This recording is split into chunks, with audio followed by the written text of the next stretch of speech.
Hi, good afternoon, everybody. We're looking to start our board meeting. It's 5 o'clock, so if we could please, opening items, call to order. Trustees present tonight are Trustee Arellano, Trustee Castillo, Trustee Calderon, Trustee Avina, and Trustee Contreras. You have a full quorum. Thank you. Pledge of Allegiance, Mr. Castillo, could you please lead us into?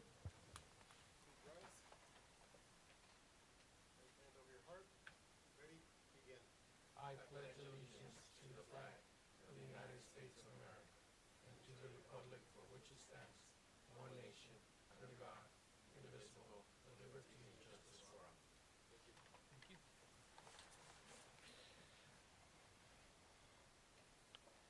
B, presentations. Number one, LCAP mid-year report. And Thank you, President Contreras. At this time, I'd like to ask Ms.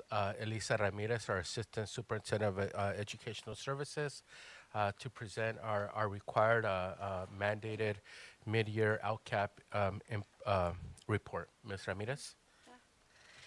Good evening, President Contreras, Superintendent Jimenez, trustees, and members of the public and staff members. My name is Elisa Ramirez, and I am the Assistant Superintendent of Educational Services. And as Mr. Jimenez mentioned, every year we're required to provide a mid-year LCAP update to our board. The LCAP plan, it was originally developed to address the needs of our socioeconomic disadvantaged students, which is about 88% of our students, our English learners, which is about 60%, and less than 1% of our foster youth. At the end, our unduplicated count of these student groups is 92.8%, which is the majority of our students. But we also service students that are that students with special needs, are homeless, and other groups, because they all fall under one of the three categories. So just last year, it was required that every year before the end of February, we present to you what the LCAP update is up to now. By now, we have a lot of data that we've compiled, but then we also have other data that we still are working on, because we're still in the middle of the year. The adopted budget that we had was 127,875,699, and out of those funds, our CFF supplementary and concentration grants, that is the one that goes into the LCAP, which is 38,205,419. By the second interim, our budget will reduce by about 330,000. So we have to readjust our LCAP as we go through the year. And then with our recent negotiations that we had, we also have to do additional adjustments to it. So here's a snap picture of all the budgets that we have. And this is pulled out of the budget overview for parents, which is the very first page in the LCAP. So you can see how in blue, those are the LCFF supplementary and concentration funds. So we are required to develop all types of metrics. Some of them are required by them. Others we add based on the needs of the services that we want to use on the different goals that we have. So right now we might have some outcomes that are unknown. I'll let you know which ones they are. We have others that are in progress, and then we have others that we already have an outcome for it. And then our expenditures, same. For example, there's action related to summer school. We might not have expenditures yet because we haven't gotten to it. If there was credit recovery, well, the majority is going to be done after the first semester. So those types of things might come up. So this is our goal one. It's based off curriculum inspection and assessment. And what we want is all of our students to have access to a well-rounded education. And we want to make sure that it's standards aligned. And this is just to provide equity for all of our students and to support our student groups. So I'm going to go over all the details of every single thing because then we would be here all night. But I want you to see the format. Usually you're going to see at the very top the district, and then in the bottom you see the different groups. On the first column, you're going to see the actual information that we're using. So in this case, we're using the dashboard for ELA and math. And then first column is the actual baseline. Last year was the first year of the LCAP, so that's considered a baseline. So we use 2022-23 dashboard data. Middle column is our desired outcome. We're expected to put in 3 years, where do we expect to be?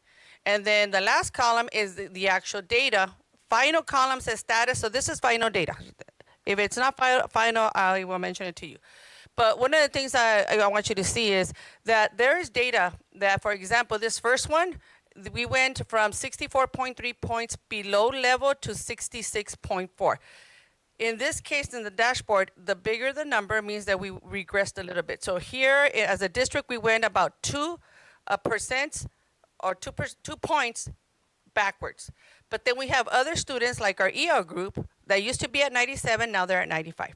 Okay, so that means that they got closer to level 3. And you can see all the other subgroups. There are groups that grew and there are groups that fell a little bit behind. Even when we had a little bit of regression, it tended to be 1 to 2%.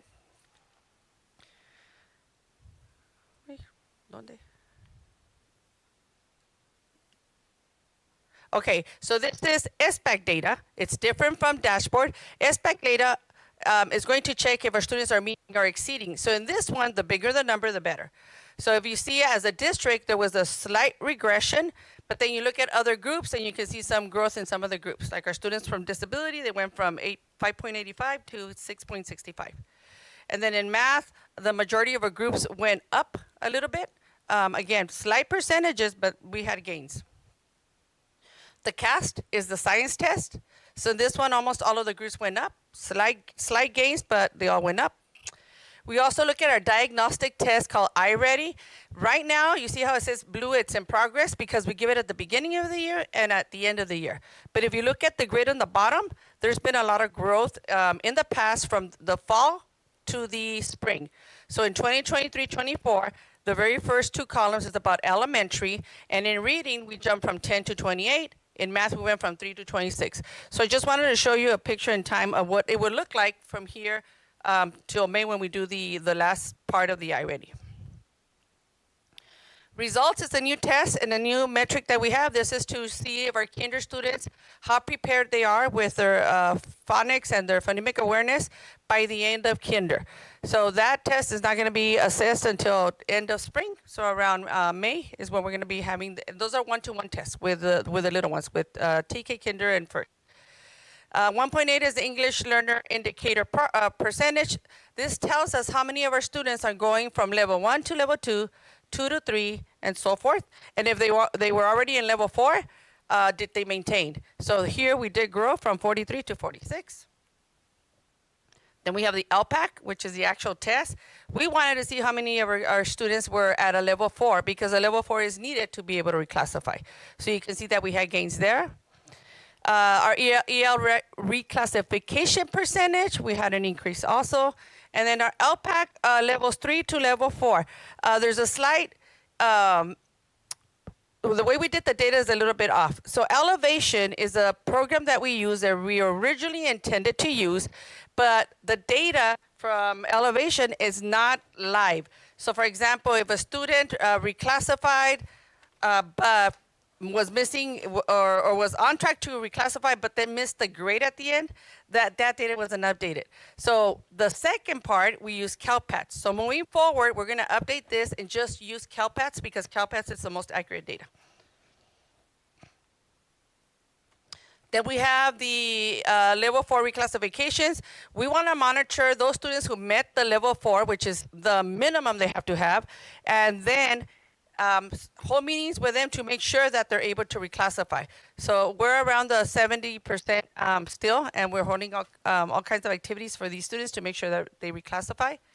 And then the last one in this section is called the Priority 2.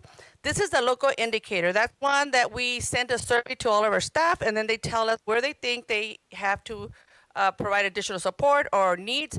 So in this case, it's been the visual and performing arts, and we've been doing work around the visual and performing arts with our Prop 28 funding.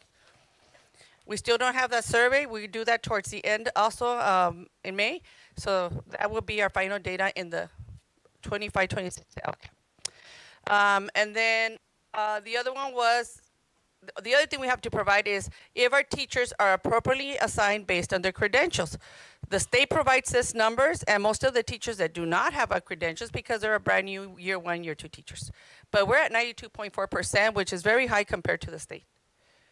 And then 115, that's another fiscal indicators, and we have to show that all of our students have textbooks. So we bring to you in October the sufficiency of textbooks, and so this year we also comply with that. And these are the actions that we use. So if you look at 1.1, in the first column you see a title. Second column, it tells you how much we put it in the expenditures. The expenditures now not only have the supplementation, we might also supplement with Title I, II, III, IV, or any of the grants like the Learning Recovery, Educator Effectiveness Grant, Perkins. So we have multiple funding for this. So 1.1 funds a lot of our positions, and that includes curriculum coordinators, EL coordinators, some of our office staff for these offices, and 5 EL specialists. And we use it to do professional development, curriculum planning, and you can see there a list of things that we purchase and that we have already done so far. And it says at the bottom that additional federal funds were allocated for curriculum planning. That happens in May, June, towards the end after the students have taken the CASP. 1.2, academic interventions, where this one we purchased a CELUS licenses for our students with special needs. And then we also fund the iReady and the letters. For that we use state funds. And so the expenditure that we have so far is the $432,000. 1.3 is for instructional aids and materials for our TK classes. And so there's a lot of funding that's coming also at the state and federal level for UPK. And you can see here that we have still funds to spend, but we're doing a lot of activities. So all of our instructional aids are funded out of 1.3. We know that starting next year, our ratio of young babies to adults, right now it's 1 to 12. Next year it's going to be 1 to 10. Okay, so we might need additional instructional aids. 1.4 and 1.5 are for our English learners.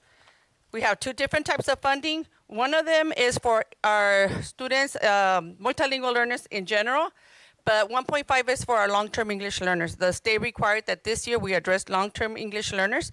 Those are the students that are struggling the most, even though they've been with us for the longest. Okay, they've been here for 6 years or more. So we're doing, again, a lot of activities. We're holding one-to-one parent meetings for students that are level 3, educating our parents about the importance of the LPAC, and making sure that they are ready to reclassify. We do the same for students that have level 4. We do what we call a student study team, so that we see what is missing of the filters to reclassify, to make sure that we reclassify them, because that's the opportunity they have to reclassify. 1.6, we have funding for our foster homeless students. Much of this is case management. A lot of it happens during the day, but we do have fundings in the event that we have to stay after school to make sure that we address their individual academic plans that they have to do with them. Every student has a plan, and we monitor the ones that are at the high school because we want to make sure that they graduate. We have district-wide professional development money, so any PD that we attend, there are funds here. We also use Title I to support. For example, we also supported the iReady Summit and the Renda Leadership, the Algebra Ambassadors, all types of conferences. And then 1.8 is the recruitment and retention of staff. So every new teacher has to go through the induction program, and so this funds the MOU for the induction program. Goal number 2 is on technology. The metrics in technology are not required by law, but when we started developing the LCAP years ago, our goal was always to have devices for our students, updated devices for our staff, access to the internet at home for our students. And so right now, currently 100% of our students have a device, 100% of our students have network access. If it's not through the Border League project, it's through mini Wi-Fis that we provide to our students. And then our staff, 95% of our staff have updated devices. And again, it keeps going every year as this device breaks down, we purchase another one. 2.4 is our management system. So we fund some of our management systems, and one of them is School City. And we wanted to know the usage. School City is the one that holds all of our assessments for the work that we're doing with curriculum planning. So you can see that 79% of our teachers have access and have been using it. And then 2.5, we want to make sure that every year we're providing trainings to our students, our staff, and our parents. So far, the technology department has had 18 trainings. Their goal is to have 30 in 3 years from now, by 2026. And here are the actions. In 2.1, we also have positions, and on here we find the Director of Instructional Technology, the Coordinator of Technology, our computer lab instructional aides, all of our site computer techs, our information analysts, and then our system support specialists at the district level. And then 2.2 is everything related to the infrastructure. So we do have an E-rate program that we use, but additional funds are put here in place. 2.3 is our data management system. So we have different management systems that we use, and so these are also funded out of the LCAP. And then we go to Goal 3. Goal 3 is called the Portrait of a Graduate. We used to call it College and Career, but we're doing work on Portrait of a Graduate because we are going to make sure that our community understands what it takes to prepare our students for post-graduation, okay? So we have different indicators. The most important indicator, and it's a little bit complicated to explain it right now, but it's the College and Career Indicator. They use variable filters that will tell us if students are prepared. And so I'll go through some of these as we go through. So in terms of College and Career Indicators, we had increases almost in every subgroup. So our percentages are being up. And then 3.3, part of the indicators is, did the student meet CCI through the SBAC? So we want to know how our students are performing in the SBAC, and so you see right there the number of students that made it through the SBAC, which means they had to have gotten a 3 or higher in ELA and math. So we had about 12% at the beginning. Last year we had about just slightly under the 12%, and then you can see the subgroups. Of all the filters, this is one of the hardest, meaning getting a 3 or higher in both ELA and math. Then how many of our students are exceeding? I don't know if you're familiar, but if a student takes the SBAC and they check off that they want their score to be sent to universities like Cal State and UCs, if they exceed on the test, they don't have to take the level entry exam with them. They're exempt. If getting a 3 was hard, getting a 4 is even higher for our kiddos, but you can see that this is just 11th grade scores. They're around the 20% for ELA, but they're struggling more with the math. Then we also check how many of our kiddos are passing AP tests, because if a student's passed 2 AP tests with a 3 or higher, then they meet the CCI. So last year we went from 64% of our students passing AP exams to 75%, so growth there. 3.6 is how many of our students meet the CCI through the AP exam. So now I have to show how many of them, the top is just how many of them passed. The bottom is how many of them passed 2 or more exams. So you can see there the percentages, 16% compared to the year last year, which was 15%. We were 1% off, but we have way more students taking AP tests. We went from 363 to 431. 3.7, this is percentage of students that are taking dual enrollment. If students take 2 semesters of dual enrollment, which is the courses that they can take through IVC after school, they're considered to be college and career ready. So here you can see the percentage of students by subgroups that met this requirement. The other thing that I forgot to mention to you is that these numbers are unduplicated, because I could have passed with dual enrollment and I could have made a CCI through the SBAC. And here, this information, it's unduplicated. The CCI indicator, the total is unduplicated. These are duplicated. They just wanted to show us about how many students, depending on the groups that they are under. Data Quest, also we use that for the A through G. And A through G means that they have to take a certain number of courses in different content areas as required by the UCs. And that is, for example, 4 years of ELA, 2 years of math, and so forth. So we went from 31.9 to 31.2, which is a slight decrease at the Imperial Valley level and the state level. Everybody went down slightly. So something happened last year that we all went slightly down. And then you can see the subgroups, like our English learners actually increased compared to the overall district score. 3.9 is we met the CCI through A through G. So if you're A through G and you also completed a CT pathway, or you did the SBAC, or you did it through the college credit or an AP exam, then you're also considered to be college and career ready. So here we had slight increases in some of the groups. As a district, we've increased, and then you see other groups that were like just slightly below what they had the previous year. 310 is we want to know how many of our students are actually participating and completing a pathway, because passing a CTE pathway is also considered to be college and career ready, aside from 2 other activities that they have to do. So in 22-23, you see the 41.5%, 117 kiddos out of the 282 actually participated in the capstone, which is the class that they have to take to complete the pathway. So our goal is that our kiddos, if they start with a concentrator, which is the first class, that they follow up with a capstone, which is the second class, to fulfill the pathway. So if you look at the right side, our percentages went up.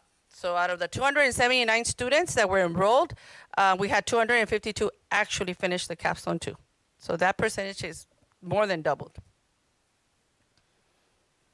311 is they met the CCI through this pathway completion that I just talked about, but they also had to either garner an SBAC score of 2 or 3. They don't expect 3 threes, but that you could get a 2 or a 3 in ELA and math, and at least 1 semester of college credit. So you can see the percentages. We went just a little bit below as a district. We went from 48.2 to 44.4. But then you look at our English learners, they went from 3.5 to 8.5. So some gains and then some drops in others. 312 is probably the one that the state is wanting to increase the most. They want our students to be both college and career ready. So they want us to complete a CTE pathway, but they also want us to make sure that we are ready to go to college. So they're looking at the A through G and the CTE. So that's the percentage that used to be 6.1, doubled more than that to 14.9. But the goal is that every high schooler, especially through our work through portrait of our graduate, is that our students are able to fulfill both a CTE pathway and the A through G, because then at that point students have a choice whether they want to go through the career pathway or they want to go through the college pathway. Then we have the syllabi literacy. Calexico tends to have the highest percentage of the syllabi literacy compared to the state and the valley. We did have a slight decrease from 18.8 to 14.1. And so we're still working with our students. They have to have taken an AP class in Spanish or 4 years of regular Spanish, but with a C or better. And they had to have gotten 3 or higher in the ELA. Most of our students are struggling with getting a 3 in the ELA SPAC test. They can also be college and career ready if they go through the Leadership Military Science, which is our IVROP, our Navy class. But they have to have gotten a 2 or a 3 in ELA and math. But you can see our numbers. We went from 11% to 32% of our students meeting CCI through this Navy class. And then we have 315. 315, we have to report to our board in a June presentation that I do, what is priority 7 and what is the interest as a district from our stakeholders to improve in access to courses. And the things that have come up over time is that we needed to increase student participation in AP classes, in CTE pathways, and in dual enrollment, because those are the things that are going to get our students to be college and career ready. So we did this data last year, and here are our numbers. Every percentage grew, so we have, with the exception of 11th graders taking an AP class, but 12th graders taking AP classes, 11th and 12th graders taking the CTE pathway, or 11th and 12th graders taking the dual enrollment has grown over time. So the activities that we do is all based on what I just presented. We have counseling services that we fund under this action, and we take students and do different activities to make sure that they're applying to college, that they're doing their FAFSA application. We have now the CCGI, where we're going to be monitoring our students, making sure that they fulfill everything that they need in order to apply to either a technical school or a university. 3.2, we use these funds for celebrating when they're doing the college application workshops. If CTE classes, we have elementary students visiting the CHS CTE classes, so we use that for subs to pay for the teacher to be able to bring some of the kids. If not, we use it just for feeding the students. And so we also have all the rewards, all the awards that we purchase for our students with Seal Up by Literacy, like they have plaques, we have a dinner for them, they get the sash for graduation, so we use that funding for that. 3.3 is a portrait of a graduate task force. So we have a committee of teachers, administrators, parents, community members, and they meet, and we're trying to finalize our portrait of our graduate activities this year so we can actually start aligning our work next year. 3.4 is one of the actions that we probably have the most funding in this one. We have our MESA agreements. We have funding for every CTE classroom. Our teachers from CTE are paid out of this action. We also have MOUs with the county because they run our college and career center at Calexico High School. We also have monies for facilities. So to improve our CTE facilities, for example, we finalized the installation of the CHS greenhouse out of here, and we use Perkin monies to fund other things like our farmhand position. And then 3.5, that's our credit recovery program. We do use state and federal funds to support this, and we also pay for the tests that students take. So none of our students should be paying for AP tests or SAT tests or ASVAB tests. We pay everything, and sometimes we even cover certifications for CTEs. If they're aligned with the ones that we have here at IBC. And we also pay for Cyber High. That's another recovery program. 4 is all about pupil engagement in school climate. We're trying to promote a climate of wanting to belong to school, wanting to come to a school. So this is where we start looking at our attendance. Attendance-wise, we have a report that we see how many of our students are showing up to school. So we went from 90.9 to 91.5. And we'll discuss later what some of the efforts that we're doing to try and increase this. Our ADA is calculated based on enrollment and attendance. So we went from 92.58 to 93. But our chronic absenteeism went up. The difference between these two is that the chronic absenteeism is looking at students individually. So when a student is absent more than 10% of the year, they're considered to be chronically absent. So for example, if we have already in day 100 and a student has already missed 10 days out of the 100 days, they're chronically absent. But if they for the next 80 days, they're not absent for 80 days, then the 10% is going to be less. It'll turn to 8% and they're no longer chronically absent. But if they continue to be absent, that's how we increase this. So the difference is between these three is that the top two is holistic and 4.3 is individual. Suspension rates went down for all groups. A lot of that has to do with the work that we're doing with our PBIS initiative. Expulsions, we've, for the past years, as I recall, we've been under 1% of our students. And our students that are expelled go to our community school, and sometimes they go to the ICB community school. Our graduation rate increased every subgroup too. There was a lot of work that was done to ensure that students who were struggling had access to graduate. And so you'll see some of the activities that we've done is as a district, we met and we brought down the requirements from Aurora. They were exactly the same as the high school. They were at 220 credits. And then valley-wide, most of the schools had them at 180. So our board policy was adjusted. We brought it down to 180, and that gave a lot of students an opportunity to graduate. The percentage of dropout also decreased because if students are graduating, that means they're not dropping out. Middle school dropout, that's one that is required by the state. Okay, and this requirement is just tracking to see how many of our students that are in 8th grade by the time they get to 9th grade, they didn't come to us. If we document that they left to another country or another state or another district, it doesn't count against us. So for Willie Moreno, for example, it was 3 students that were here in 8th grade, but we couldn't find a justification to where they went. And sometimes parents leave, and we try using all kinds of numbers to get a hold of them. And if we can't get that information, we can say that we contacted them, but if we don't know where they went, we can't document that information. So we make every effort to always keep it under 1%. This is the first year that we went a little bit up, and usually if it's 2 students, we're okay, but once we hit 3 students, and that's when we're a little bit above the 1%. 4.9, you see at the right, the California Healthy Kids Survey, the data that we have on the left is old data because it was last year's. We're currently taking the survey right now, so still in progress. And our goal is always to make sure that our students feel more connected, that they feel that they have a relationship with the adults. And we do have another survey that is local, the Panorama Survey. You're going to see that we've had some gains, but for right now, that was last year's data.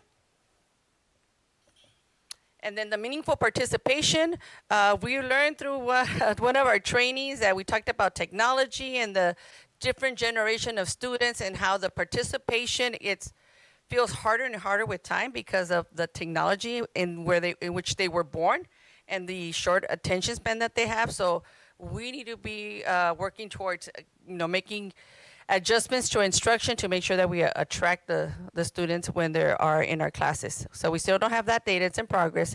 But the one at the bottom, that's a Panorama Survey. It's also in progress because we do one in the middle of the year and then one at the end of the year. So right now in the middle of the year, you see that we already had a 3% growth for the sense of belonging, and you see the same thing for 6 through 12. Student-teacher relationships have also increased. So we're hoping that by the end of the year, both the Healthy Kids Survey and the Panorama Survey show that the students' sense of belonging is increasing. Here's the engagement. It also went up. And then our school climate also went up. For 11, as part of our PBIS work, we see how many students are getting referrals. There's a lot of work that was done behind the scenes to show what happens when there's a minor incident compared to a major incident. So in here, you see that last year, around May, we had 4,459 referrals. This year, by January 10, we had 1,589, which is a lot less than the rate. But nonetheless, when you see the groups, it's the same groups that are tending to get into disciplinary issues. And you see the students with disability, for example, 93% and 92% is very close. Even though there's less referrals, these are the groups that are still struggling. Foster youth actually has been going down over time. So our actions, 4.1, has all the actions and positions that support our students' mental and well-being. So we have, for example, our MTSS coordinators funded out of here, our assistant principals, psychologists, and our project assistants are all funded out of here. And their role is to make sure that our students are engaged. This is where we do all the work with PBIS, MTSS, SEL. And then we use our state and federal funds to support our mental health specialists and also to support the wellness center and continue with the work that we're doing with PBIS and MTSS. So teachers are pulled to do some curriculum planning and then share with the rest of the sites so that we can improve all of this in our schools. Same for 4.2. Here we fund all of our attendance clerks, our school support technicians, our community liaisons, and all the attendance programs that we use, including the monies for the incentives for the attendance campaign. So the attendance campaign has been what has helped to increase our ADA that you saw, where more kiddos are coming. There's still a lot more work to do with this, but we're already having conversations with our groups as to how we can increase this percentage of attendance. Extended day enrichment opportunities, the LCAP funds that we have here are very minimal because the majority of the work that we do is supported through expanded learning. So the funding that we've spent there is because expanded learning has done a lot of activities for our kiddos through the enrichments. And then you can see there how we also support teachers in preparing kiddos for the science fair and the spelling bee and so forth, any other competition. All of our athletics is under the LCAP also. So we have positions here that we are supporting the stipends for athletic directors, coaches. I think stipends for coaches. But we also pay for referee services, for competitions, for tournaments, uniforms, you name it. It comes out of the Action 4.4. Including upgrading our facilities. So we modernized one of our our PE rooms from the 9th grade campus, and so we use some of this funding to modernize it. 4.5 is our music program. So we've increased the access to music to our students so that now our junior high teachers have more music sections, and our band is now through expanded learning for our elementary students. With these, we purchase instruments, uniforms, even the dry cleaning for our uniforms, competitions that they go to, parade. So all of this supports the music program. 4.6 is our library services to promote student engagement. So under this action, we support all of our library technicians at all of the schools. And so we also have funding there for activities and for conferences that take place during the day. There was an author that we invited to come and talk to students at CHS, and we purchased 65 books for those students so that they would read the books and then have conversations with the author. So anything related to library activities, this is where we fund it from. 7 is summer school. And like I mentioned, we haven't used our LCAP summer schools, but we did use a lot of our expanded learning funding for the July month. And then we have monies there available that we don't reflect all of the monies because there's much more that we use for starting in June summer school. 4.8 is student leadership. This is funding for our student leaders like ASB or sometimes some of our CTE courses to go to different competitions or activities related to leadership. Most of the time it's just the junior high schools and the high school. 4.9 is, I mentioned earlier that we have a district community day school, and this is, if we fund the teacher, the campus security to make sure that these students are safe. But if any student is recommended for expulsion or through the SAR process because they are chronically absent, this is where they would go. 4.10, we have a little bit of funding there for migrant activities and incentives so that towards the end of the year, they're able to go on a field trip or to the movies because our current migrant funds do not allow for activities. So this is just a little extra for them. 511 is our Family Resource Center. So anything in our Family Resource Center is funded through this, including positions such as our Director of Community Schools, the custodian, and we also have the liaisons, the different liaisons that we have, like our 2 clinical social workers. 412 is foster home with youth services. With this one, we purchased a vehicle and the fuel for the vehicle, and this is to go around and support our foster youth or homeless youth and whatever needs that they have. We also have some funding from the ARP. That's what we created. I think we shared in the past that Ms. Limon was working in a little space, a room at the FRC where students are welcome to go from 3 to 6 to do homework or to get some counseling. And this is mainly for our fostering homeless youth. Okay, and we just opened, I think this week or last week. 5 is parent involvement. There are some required things that we have to do here, including metrics that the state requires. So one is that we do have to do the California Parent Survey. Last year we had 1,000 parents that took the survey. This year our goal is to get more than 1,000, right? So I told the team, try to go for the 1,500. And so we're right now in the middle of surveying our parents. And through that survey, they answer the same or typical questions that our students answer. So like their sense of belonging is, does the school encourage you to be an active partner? Does the school ask for your input?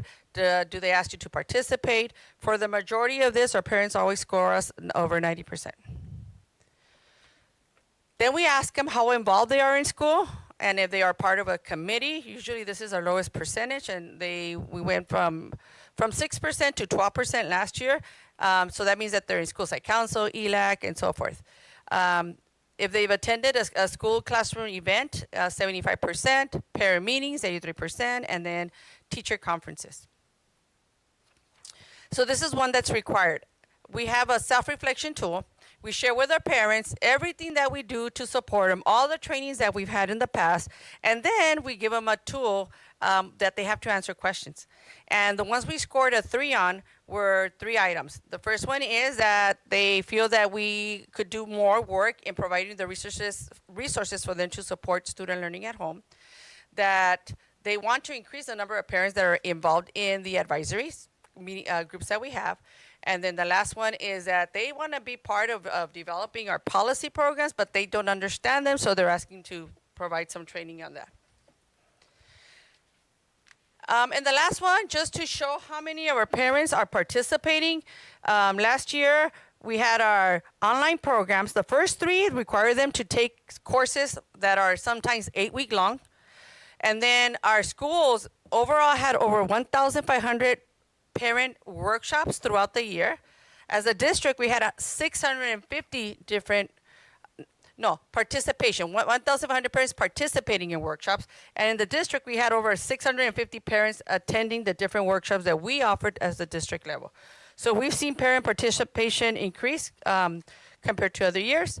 So 5.1, right now we haven't spent it because we just started our LCAP meetings this February. We had 3 community parent meetings that were packed in the schools that we went to. We had, this last one, we had 100 participants.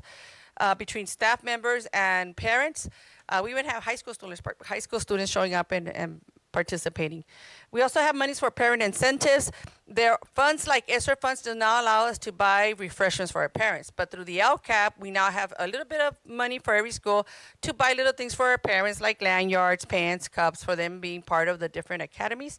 We also pay for the astronomy nights activities that we do with our parents.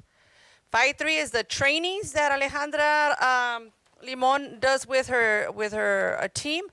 So we pay for the CAVE. In the past, we've done PIQE. We did the Parent Summit. She also uses this to fund her parent center and any other trainings that the parents participate in. 5.4 is community schools. We do have funding for community schools, but we added a little bit more funding in the event that we couldn't purchase, for example, furniture like tables and chairs. And so we have some funding here. And the last one is our communication tools. We pay our call-out notification, our newsletters go out, and this is where we pay. If we have to fix marquees because they're not working properly, this is where we pay from.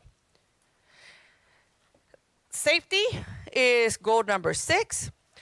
So we need to do Williams visit every year at the beginning of the year and check every classroom and every restroom and all the playgrounds. And so overall, we went from a 96.56 of our schools ranking good or exemplary to 98%. When we asked our parents if they feel that our facilities are well maintained, we had high percentages. As a district, we were at 95%. And again, they're still taking this survey right now, so we'll share that at the end of the year when we finalize the LCAP. We asked questions about do they perceive their school being safe. So the majority of our parents do feel that our schools are safe.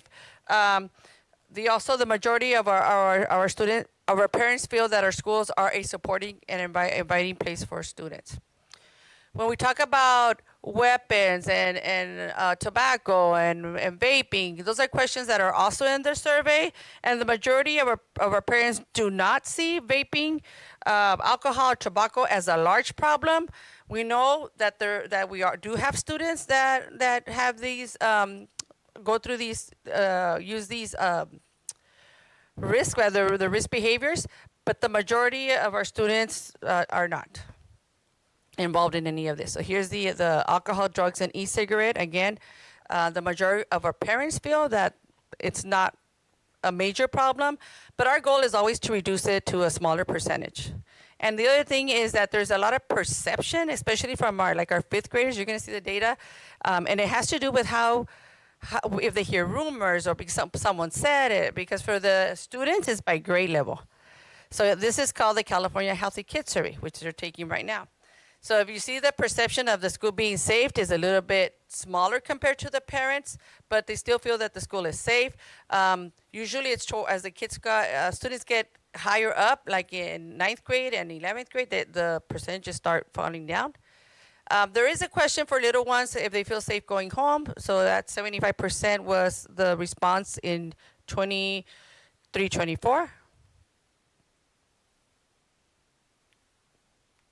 Can you move it? Okay. Bullying, harassment, cyberbullying, and seeing a weapon at school. Similar to the parents, the majority of the students responded that they don't see weapons at school. We have seen cyberbullying as increasing over the years, and again, that's all had to do with social media. So we're working through all of the safety work that we're doing to make sure that we improve these outcomes. Yeah, that's 12%. We put 212, and I put actual 9th grade is 12%, because that was a typo. Yeah, when we write the LCAP, those that we had typos on, I have to put what the actual is just to clarify. There's a couple that we found in the LCAP. We also want to find out through our students why they're absent, because we have health techs and we want to support our students with, and we want to know how many of them are sick. And we have quite a bit of our students that say that the reason that they're absent is because they have an illness. So with these safety funds, we fund a lot of things, starting with the safety committee. So we have trainings and activities. We do the red ribbon. The schools, this is funding that the schools has too. So they buy the whistles, the vests, the signage, the first aid kits, emergency equipment. So we purchase all kinds of stuff that we need to secure our schools. They also have monthly safety committees.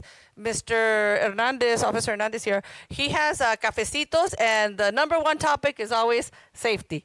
We know they're very concerned, but after coming to our schools and learning about our drills and how we've closed our schools, how we have all kinds of programs that we find out of here, like Catapult and Raptor, and we're checking everything, cameras, vaping machines. They feel more comfortable knowing that we're always being proactive. And then Officer Hernandez also walks all of the schools and makes sure that even the perimeter of the fencing, that everything is safe for our students and our staff. 6.3 is the outdoor safety and learning environments. So here we've invested in shade structures. Every year we've invested in shade structures and in cafeteria tables with shades so that the students have a place to sit outside. And anything that has to do with the structures, including the planning and the field review fees, are also paid out of here. Transportation, we used to pay out of the LCAP, and then recently, a few years ago, it's now fully covered. So we only have $4,000 there for like little incidentals that we might use, but for right now, we haven't had to use those funds. So we still have until the end of the use to, if anything comes up.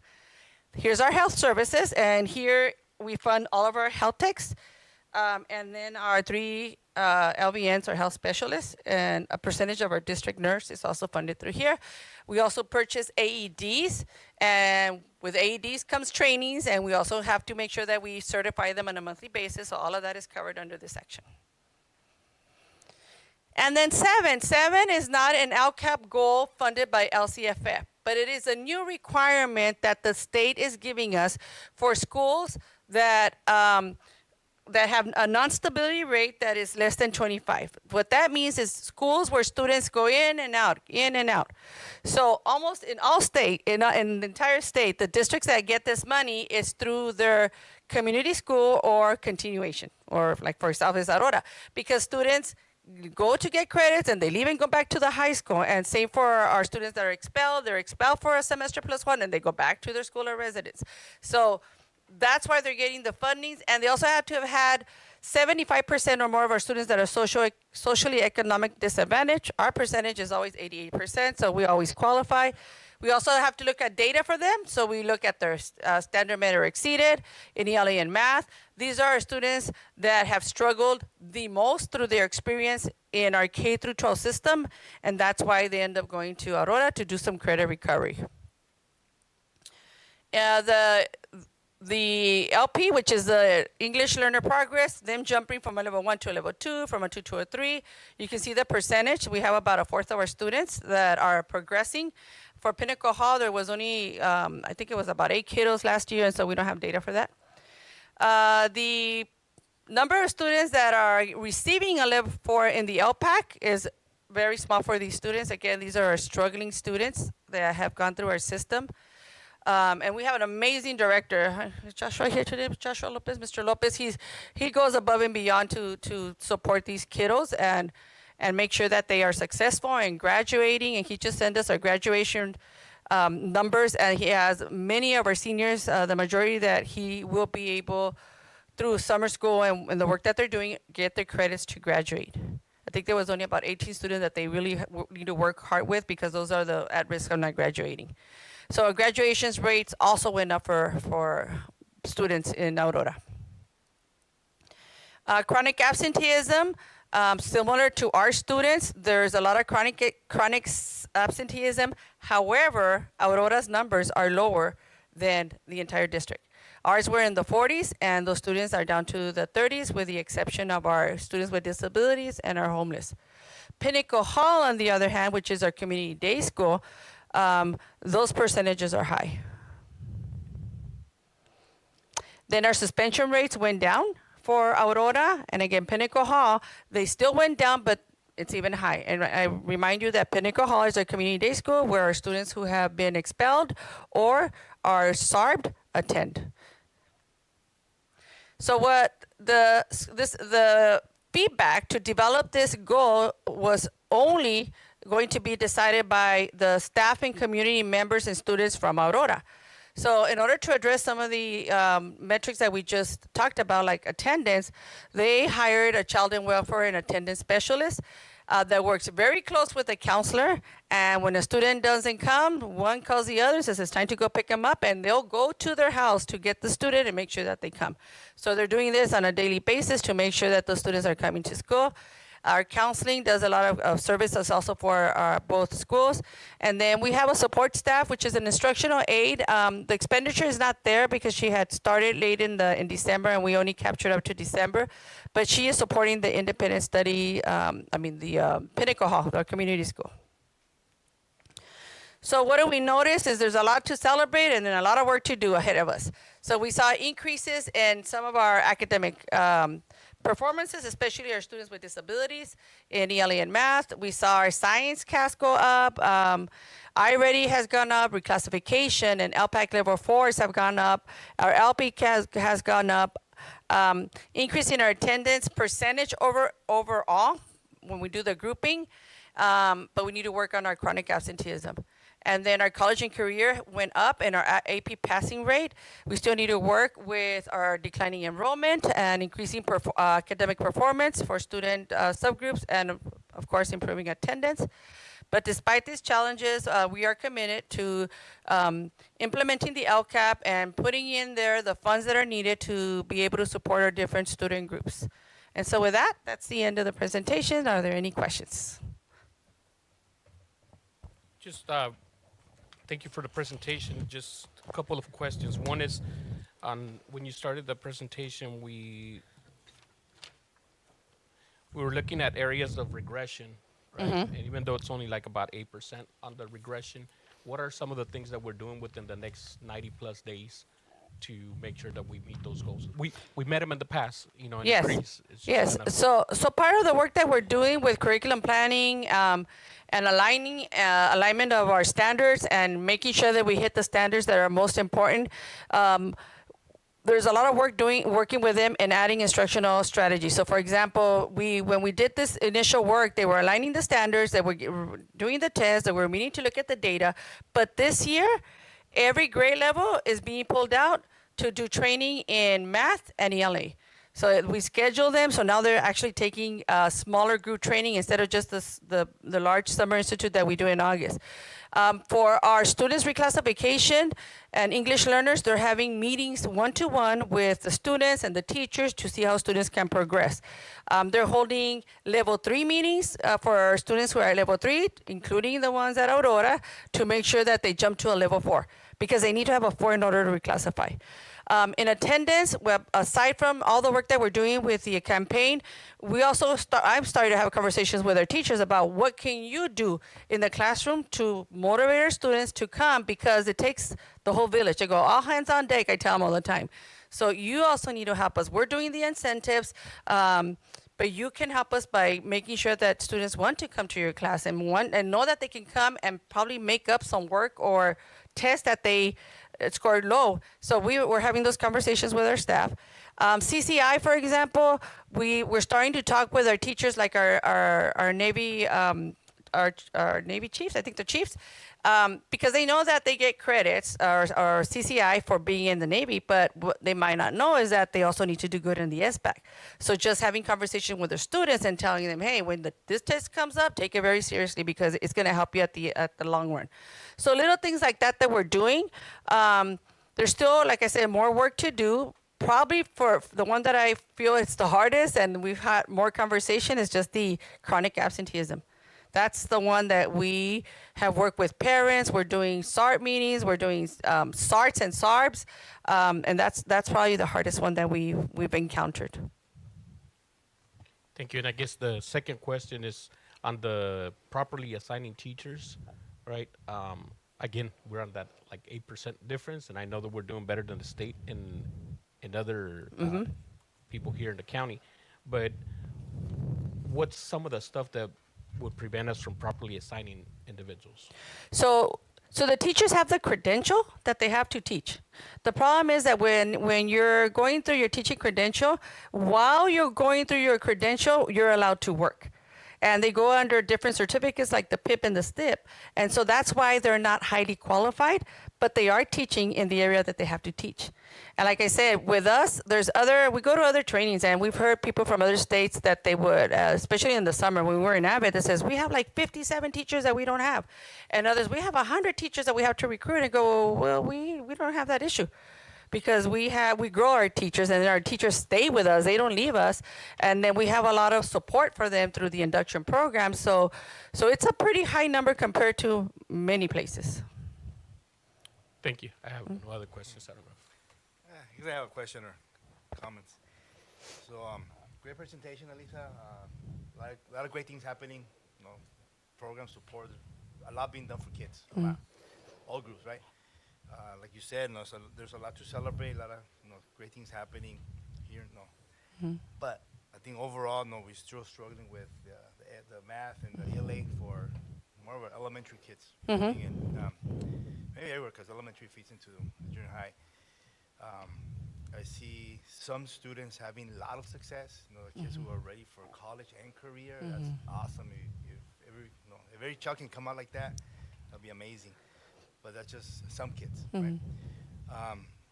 You mentioned curriculum planning, alignment to make sure we hit the standards, and that's key, super important.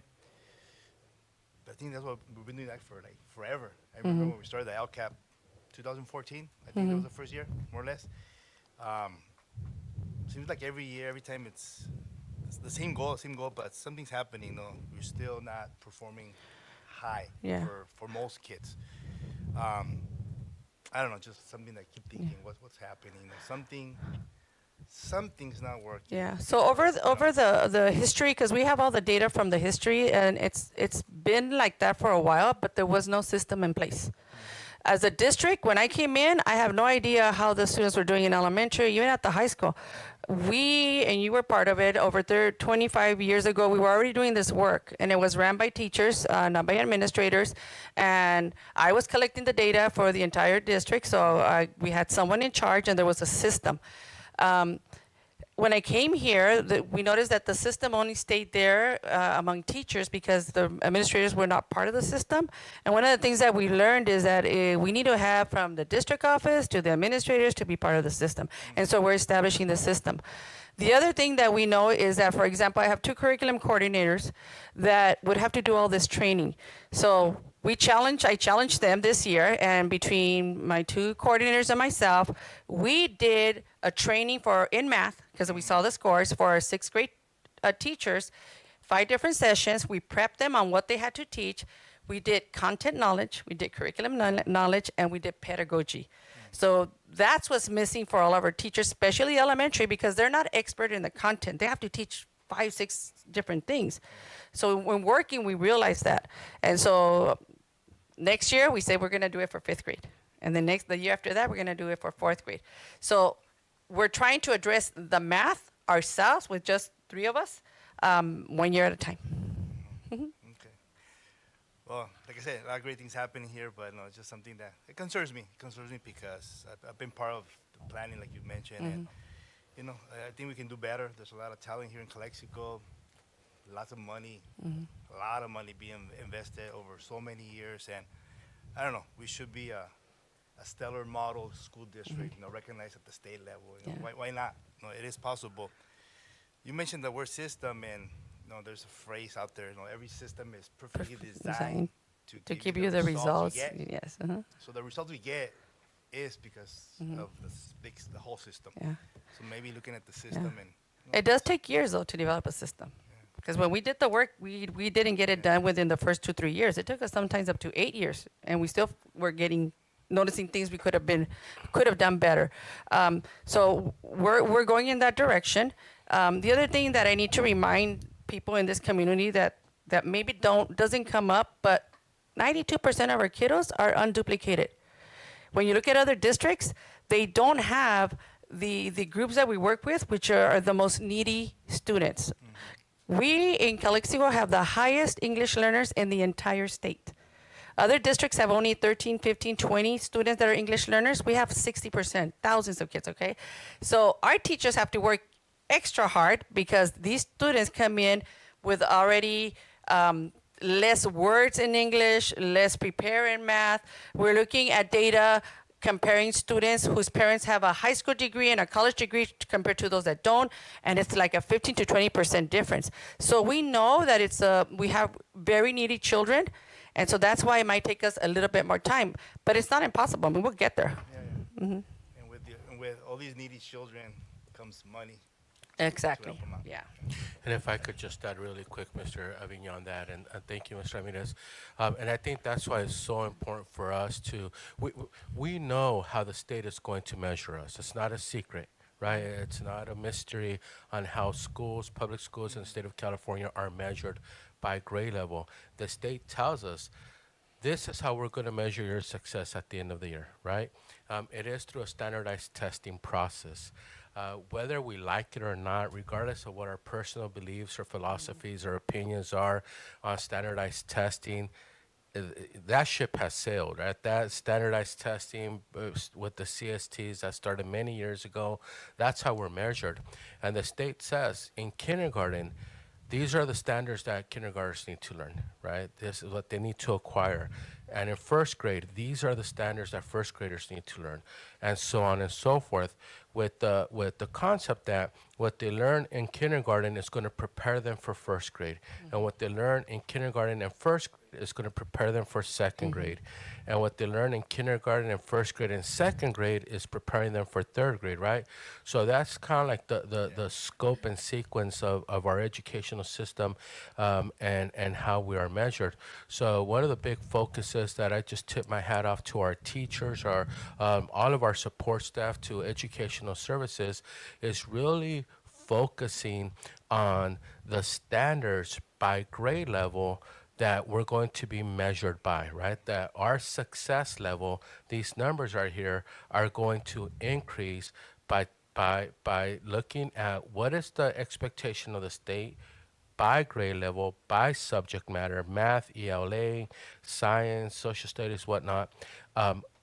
Make sure that we're hitting those standards, make sure that we're preparing our students by grade level on their grade level standards, and everything we do, every lesson we teach, every unit we teach, everything we do in the classroom includes the standards that the kids are going to need to demonstrate proficiency in their state assessments, and if we prepare our kids to do that, which is what we're working so hard in doing, then they're going to be better ready to do better, to improve on that assessment by which they're being measured by, right? On that assessment by which they're being tested on, because it's not, how on other factors that happen throughout the year and other, components of what we're doing in the school and what we're doing in the classroom, and that for this topic of conversation that we're being measured, are the students learning their grade level standards, right? And can they demonstrate that they've learned them it starts in third grade, but the assessments, but the learning starts in TK, right? When they're 4 years old, when they're 5 years old, and so that's why that work is so critical to our student achievement, because that's how we're going to be measured by, and we know what that is. We know. We're not saying we get the answers from the state, but the state tells us, fifth graders are going to need to demonstrate proficiency in exponents, let's say, or decimals or whatnot, right? So we got to make sure that our fifth graders are learning exponents, so that they could then be successful when it comes to demonstrating that learning that took place in our classrooms. Yeah. And little things that we're doing, like even improving, we're now like the end of last year to this year, we actually looked at all the kinder standards, first grade standards, and we put it in a long paper for the teachers, and I go, these are the standards you picked, but they don't match to the standards that first grade had, that second grade. So what they did this year, at the beginning of the year, is they aligned the standards so they can see it growing all across. Little things like that we didn't get to the first couple of years because they were just selecting their own standards. Now they're getting better at knowing what the standard is and how they should be testing it. So that's where we're at this year. I just want to thank you for allowing me to do this presentation. We have amazing students. We have super hardworking teachers and administrators. And so I know that we're going to be able to accomplish this with a system that we're currently working on and in the next couple of years. Thank you, Ms. Ramirez. Thank you, Mr. Jimenez and Lisa. I didn't want to sound a little bit negative there, but I'm very passionate about this topic, curriculum, academics for our kids, and great things are happening. Just continue supporting our teachers. Definitely appreciate your principals. words. Thank you. And I think that this is one of the areas, where we're checking the fidelity review at mid-year for where we're performing on LCAP, looking at program and services, are they making sense? And then also taking a look at the finances, right? Because we want to make sure we have the right amount of money being put in there, the right amount of services coming out. And I think once we, take a look at the, 92% unduplicated services, it's a large number. And then we could start looking at the details, and I think sometimes we could focus on, testing what the smaller numbers are in some of our questions, to find out, can we get better? Because we always can, right? We could always outperform what comes through. Thank you. Then we'll move on to item C, comments from the public. The board will take any and all comments from the public related to an item on the agenda or any other items on the district business that are not on the agenda. And we have one item. We could go now. We have Miss Stacy Holguin. Do you want to go now, or do you want to wait for the resolution to come through? Sure.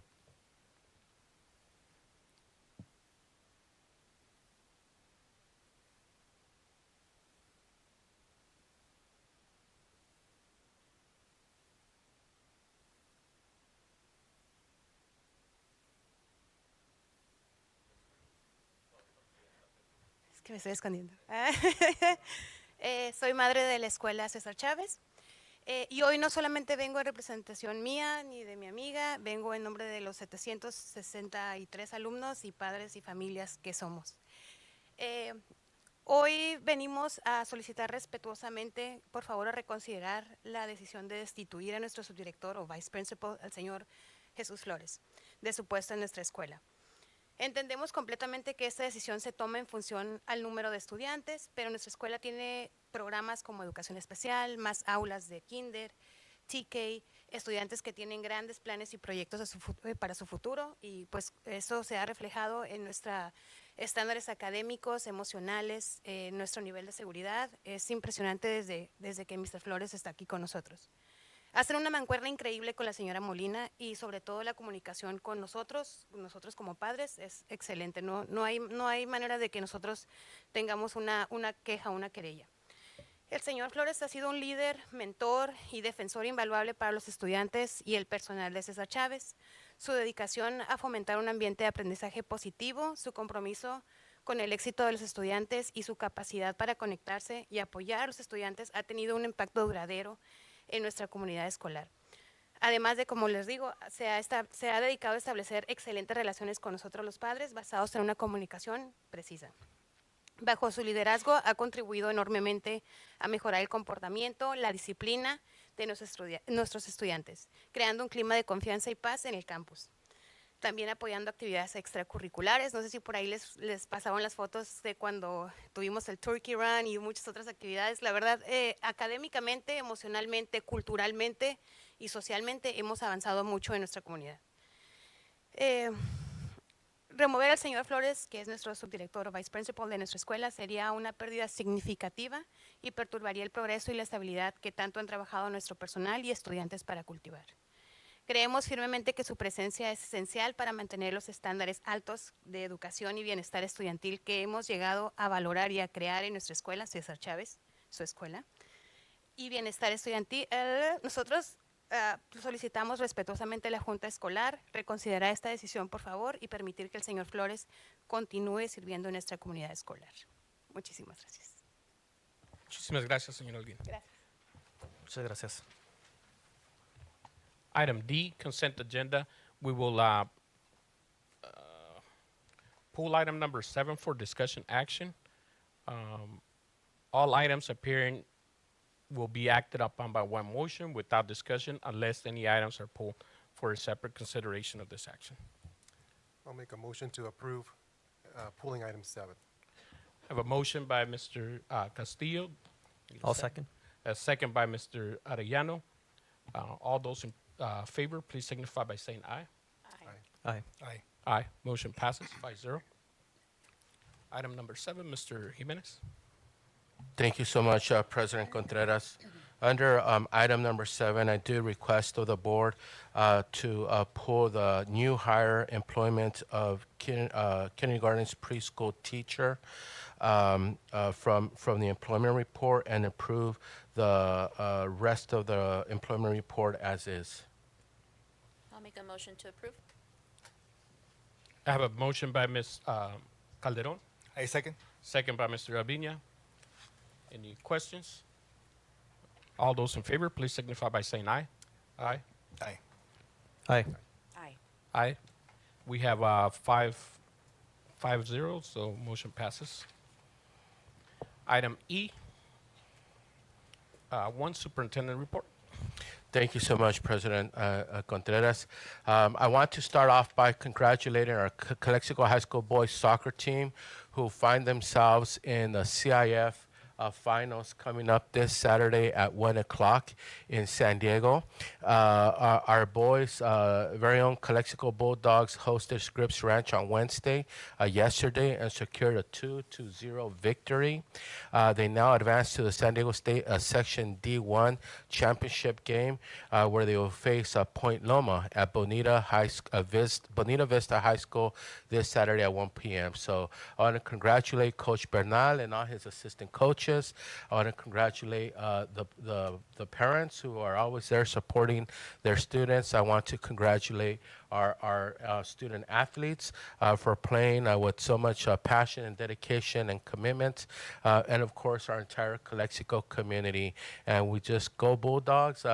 Let's go Calexico, and let's wish them all the best on the finals game this Saturday against Bonita against Point Loma. Also, I want to congratulate our CABE project to inspire parent group. They held a graduation for completing their parent coursework for under CABE. Dr. Edgar Lampkin, the CEO of CABE, actually came to the Valley and visited several districts in the Valley, but he came to our graduation and supported our parents and congratulated them on this wonderful accomplishments. I'm happy to announce that 15 parents graduated, and those parents will now work as a program facilitators, serve as program facilitators to provide parent training to other parents in our community, in our school district. So it's kind of like a trainer of training of trainers type of a concept. So congratulations to our parents in the CABE program. And then also I want to thank Ms. Alex Limon and our staff who support that endeavor with CABE. I want to share and I want to thank. I had the opportunity last Friday visiting Ms. Galindo's medical class here at Calexico High School. Ms. Galindo had sent me an invite to go to her class and meet Dr. Marco Aguilar, class of 2013. So Marco Aguilar graduated from Calexico High School and went to college, went to the university, and graduated and now is a medical doctor. And so currently he is in San Diego, but he said that his one of his dreams is maybe one day to find his way back to Calexico and practice here in Calexico. Very impressive young man. Was very honored to meet him and hear his presentation. He did a PowerPoint presentation for Ms. Galindo's classroom, and his message was of si se puede. He shared that he didn't have the highest grades in high school, that he wasn't a straight A student, but that he worked really, really hard, and he stayed focused and knew he wanted to pursue a better life, and he made it happen. And so it was a great presentation. I was inspired by him, and very, very honored to have met him. And then also, just yesterday, I was invited by Mr. Gastelum to visit his classroom and speak with his students. And so this time, I was the one that gave a presentation, although I don't think I did as good of a job as Dr. Aguilar did. But I tried my best, just as Dr. Aguilar said, to work hard and try your best.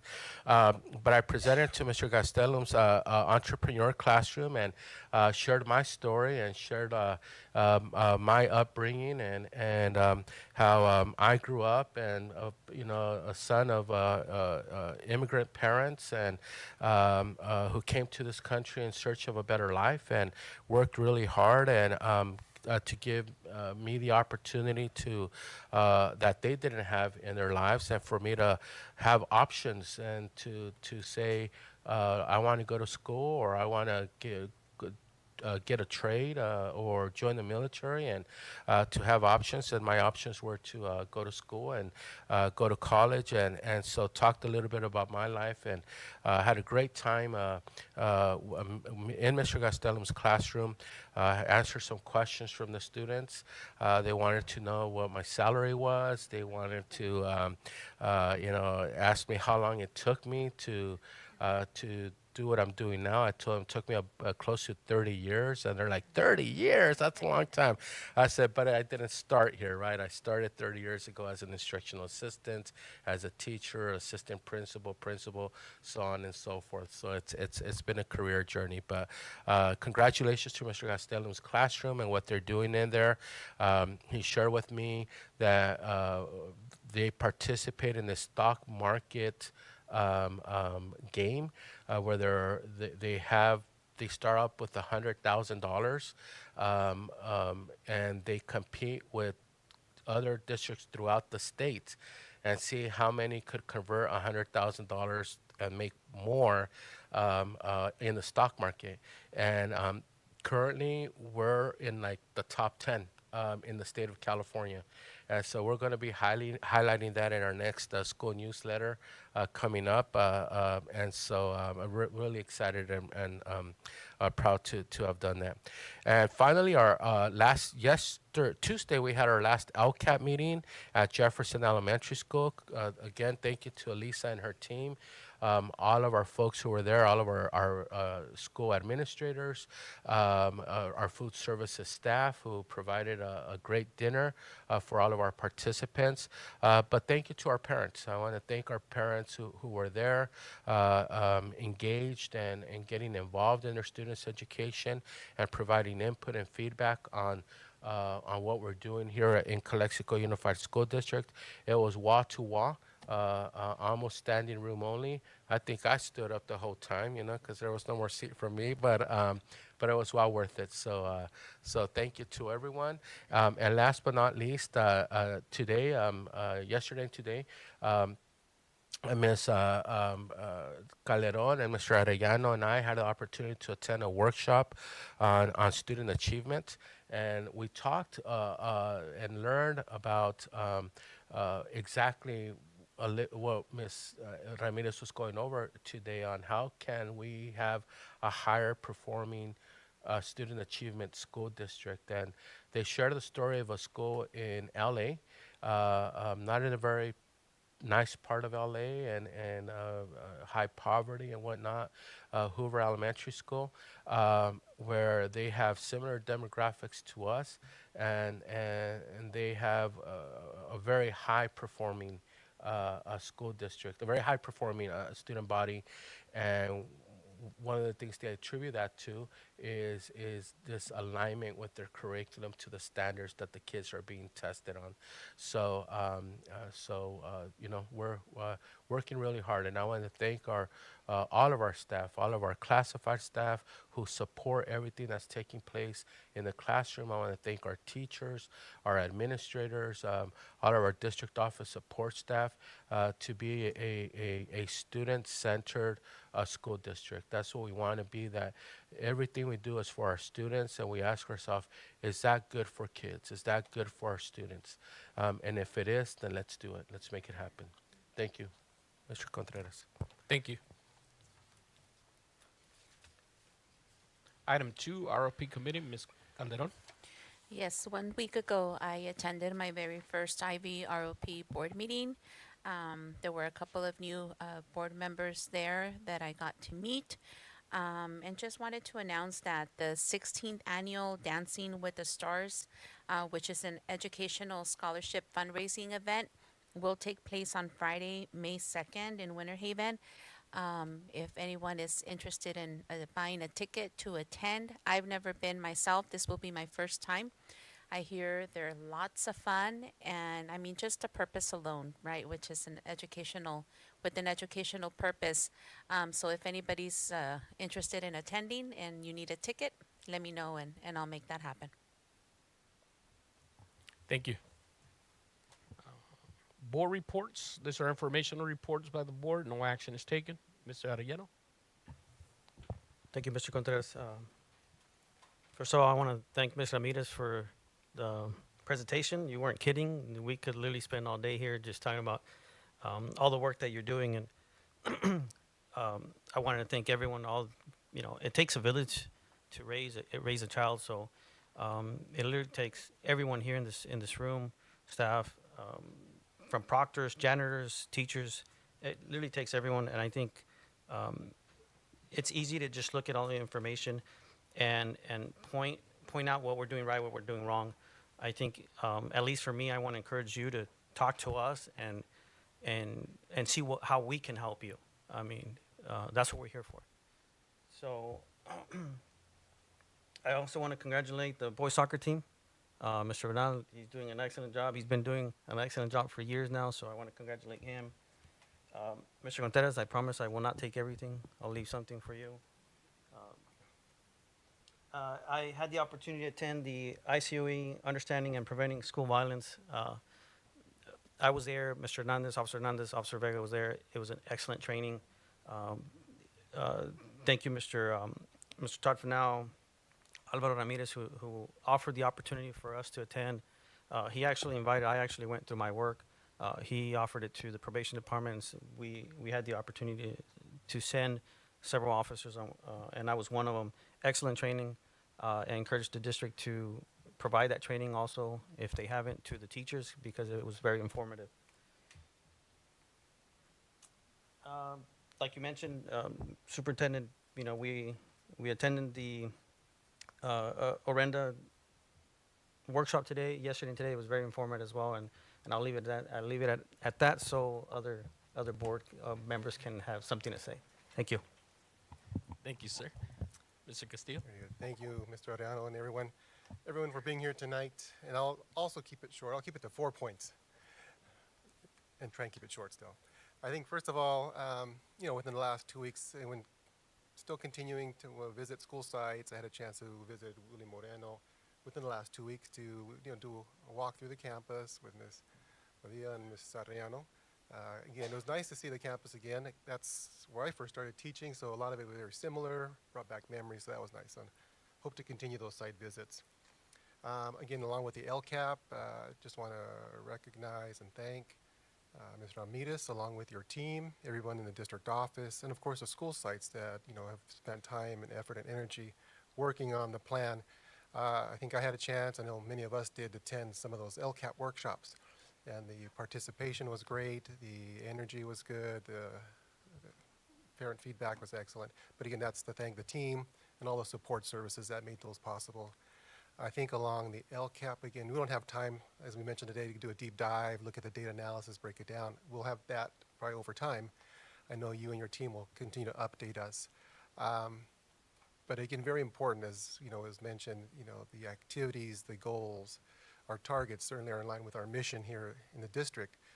First and foremost, increasing student achievement across all of our school sites, being student-centered, offering that rigorous academics, to improve their learning and understanding. So that I know we support as a district. The board also supports. I think we've all said that. That's one reason we're here. And again, along with the LCAP, there's also the teacher component, offering the support, the tools, the resources, so we can increase, our student achievements. And of course, the parents are always involved, as part of our goal and mission, and a lot of parent activities. And we've had a chance to see some of those already across the district. So very much glad. That's a very challenging plan, and to monitor and to keep all the balls in the air sometimes. So again, thank you to you and the team here in the district, and for the continuous monitoring. It's the season, and I'll just, as Ms. Calderon mentioned, I'll also mention, along with supporting our students and their academic goals or their aspirations, the Calexico Education Foundation will also be having their annual scholarship dinner to raise funds to support our students. Over the last couple of years, 40, 50, 60,000 have been generated to support student scholarships, here in Calexico. A lot of them go on to college or other careers of their choice. And, we see them coming back now and sharing their stories, their successes. So I'll share more information with that. Again, hit some people up for tickets, right? There's a lot. But again, it's all for a good cause. And the district and staff have always been very supportive. So I'll share that later. And then finally, I think I'll close just by, again, mentioning, recognizing, remembering one of our strong educational leaders that here in Calexico, a pillar of our community. That's Mr. Robert Moreno. Some of us in the room might have known him. Some might have worked with him, right? Very few. But again, he was one of our leaders in the district, but also a leader across the county in other districts as well. So again, a very wonderful, strong man, beautiful family. So I know as we think about him as a district, we want to thank him, recognize, all he did for us, the family, and of course our condolences to everyone. So I'll close with that. Thank you. Ms. Calderon? Good evening, everyone. I was able to attend the LCAP parent meeting at Willie Moreno, and it was amazing to see how Ms. Williams, Ms. Ramirez, presenting all of that valuable information. They know their data. They know what they're talking about. That confidence is there, and that's so important because it gives that trustworthiness and that credibility, right? And you can see it because you see the questions that are being asked. They're open to asking questions, and they're being answered, and just a participation from everyone. It was very good to see. So I'm glad I was able to attend at least to one of the three LCAP parent meetings. So thank you to all the staff that was there supporting. It was a really good meeting. So Trustee Arellano and I, along with Superintendent Jimenez, attended the Orenda workshop conference. It was a session last night and this morning exclusively for board members of school districts that partner up with Orenda. And I thought it was going to be a little bit more practical, more technical of what Orenda is about. But to my surprise, in a good way, it was very inspirational. Very inspirational, and at one point, they challenged us, the board members there present, to think about and meditate on why we want to be board members, right? So it was very motivational, very inspirational. I'm glad I attended. So thank you for the invitation, Superintendent Jimenez, and just want to wish the soccer team well this Saturday. I'll connect to see what the score is like, and hopefully we can celebrate and congratulate them at the next board meeting. Thank you. Thank you. Mr. Aviña? Congratulations to our soccer team. Yes, and shout out to Mr. Bernal, great soccer coach, and he's been doing it for many years, right? Also, I'm gonna send a big shout out to our Mr. Navarrete, the band, marching band, participated in the parade in El Centro last week, Mardi Gras. So that was nice. Our band always doing a great job, and it was nice to see staff out there and parents, volunteering their time. Mr. Moreno walking with the kids, Mr. Price walking with students in the parade. So it was nice to see them there in El Centro.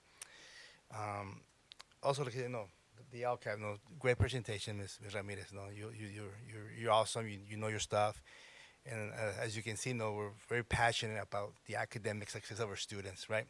Having that, becoming the high-performing school district. That's the goal. It's about the kids, and so it's a topic I think we're going to be, at least I'm sure we all, but continue discussing because it's so critical. But great job, Ms. Ramirez. Okay. That's it. Thank you. You guys were lying. You guys left something for me.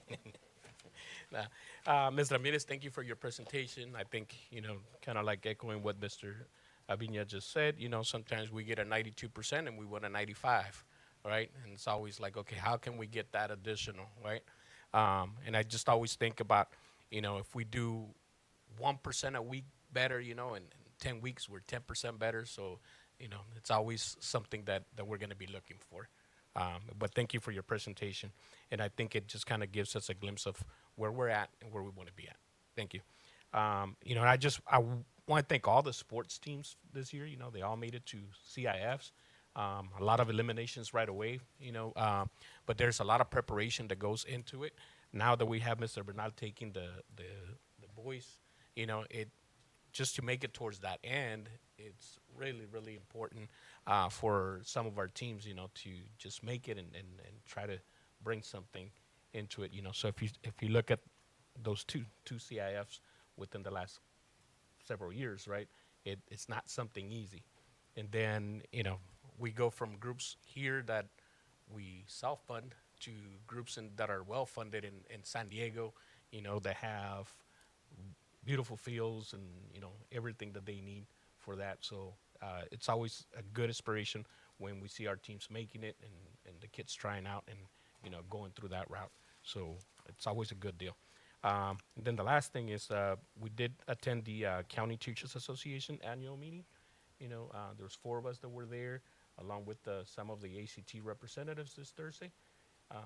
Thursday? No. Tuesday. Wednesday. Tuesday.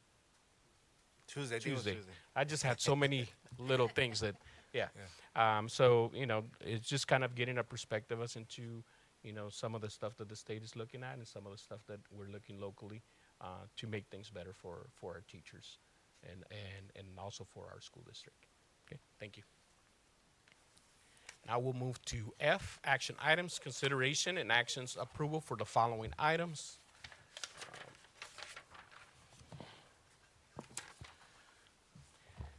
Item number 1, fiscal year 2023-2024 financial report and audit certification presentation. Thank you, President Contreras. At this point, we do have a required brief presentation on our audit findings. So I would like to ask Mr. Luis De La Torre, our Assistant Superintendent of Business Services, to approach the podium and present this to the board. Thank you. Good evening, everyone. President Contreras, trustees, Superintendent Jimenez, and I was going to say the community, but I think I'm going to use the word village, right? Because it does take a village. Later on, I was going to say that it takes a strong team, but it does really take a village. Tonight, we're fortunate to have Mr. Kevin Sproul, there he is, from Wilkinson, Hadley and Company. He's going to be here to present the 23-24 audit for us. Before I do turn it over to him, I do want to express our gratitude to everyone in the district that supports our efforts. Like I said, it really does take a village. It takes a lot of people collaborating to make sure that everything that we do is an allowable expenditure, everything that we do is a necessary expenditure, everything that we do is a reasonable expenditure. Tonight we have actually 2 very important members of that team. There's Ms. Vanessa Gonzalez over there, our business manager, and Mr. Cesar Sanchez right here, our accounting supervisor. So thank you for being here. But beyond us in the business department, It takes all of the clerks, it takes all of the supervisors, takes all of the directors to ensure that we really are using our funds as they are intended to be in the best interest of our students. Before I turn it over to Kevin again, I do want to thank him and his team. They've been very instrumental, not only, of course, in doing our audit, but for us, and I know that I can speak for Vanessa and Cesar when I say this, we reach out to them for many questions, and they've been very supportive. We have a plan in place and continuing to reach out to them as we improve the processes that we have in place. So without further ado, I'll turn it over to Kevin. Kevin, can you hear us? Yes, I can. Can everyone hear me? Yes, we can. Perfect. I'm going to share my screen. Share. Okay. So I have the audit report up here, and what I'm going to do is go through the different sections of the audit report and just briefly explain the different sections so that anyone who's not familiar knows how to kind of basically go through an audit report. And that way, if you go through it later, you know what you're looking at. I will touch on the financials in one of the schedules in the supplemental section. And then I will discuss the findings because I know that, I'm sure some of you are skipped to the end of the book people. And so you've probably flipped to the end of the report and you did see that there are findings. So don't worry, I will talk about them. And then I will open it up for questions when I'm done. So the first thing that we see in an audit report is the letter of the opinion on the financial statements. And so we were able to issue an unmodified audit opinion this year, which is the type of opinion that you do want over the financial statements. So following that first letter is the management discussion and analysis, and then the basic financial statements. So all of this management discussion and analysis is actually an unaudited portion. It's just informational. And then it is followed by the actual audited numbers of the district. Now, the MD&A, that's what the management discussion analysis is, populated with these same numbers, but it is technically an unaudited portion. So the basic financial statements are the statement of net position. In layman's terms, you might have called this a balance sheet, and that's followed by the statement of activities. And those are the government-wide, which will show the debt and the fixed assets on there. And those are followed then by the governmental balance sheet and statement of activities. And the governmental does not show any long-term assets or long-term liabilities. And so to get between the governmental and the government-wide, both of those have a reconciliation. And so after the governmental balance sheet, you'll see that reconciliation between the two. And after the governmental statement of activities, you'll see that reconciliation between the two. So following the basic financial statements, you get into the really, really exciting portion of the audit, the notes to the financial statements. As a disclaimer, if anyone has any sleeping issues at night, this is the section that you want to keep open next to your bed. It works better than an Ambien. 5 pages in, you're going to be out. I guarantee it. But it is an important section.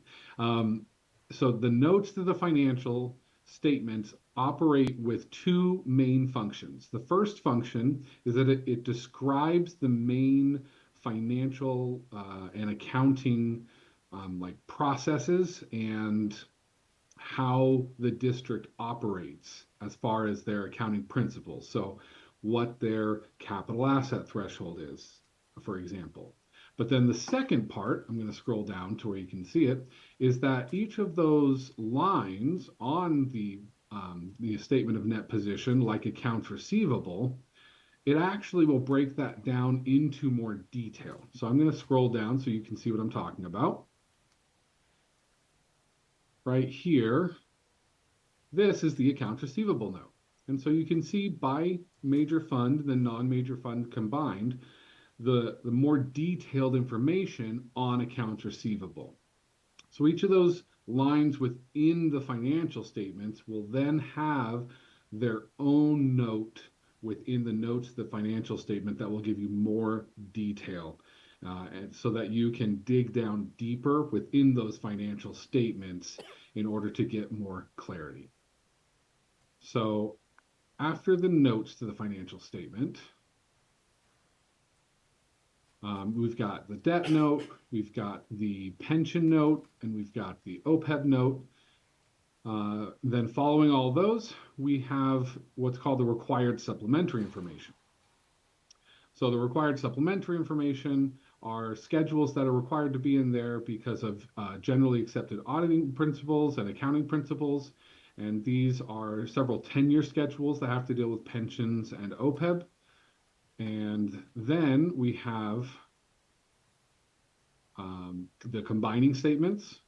So you noticed that there were the non-major funds combined into one column on that accounts receivable note and on some of those, the financial statement notes in the beginning. So in this schedule here, this is where all of those non-major funds are then split out by category as well. And so this is another section where you can dig into another layer of the financial statements to get detail on the individual non-major funds. Following the combining statements is other supplementary information. So the schedules within other supplementary information are required to be here because of the state and the audit guide. So we have the schedule of average daily attendance followed by instructional time. And then we have the schedule of financial trends and analysis. And this schedule right here is the one that I personally like to look at the district's financial kind of health, because this is the general fund of the district year over year at a bird's eye view. So this shows the revenue and other financing sources on that top line, followed by the expenditures and other financing uses, and then the available reserves, which is like the assigned and the available for economic reserves. That's what those amounts are.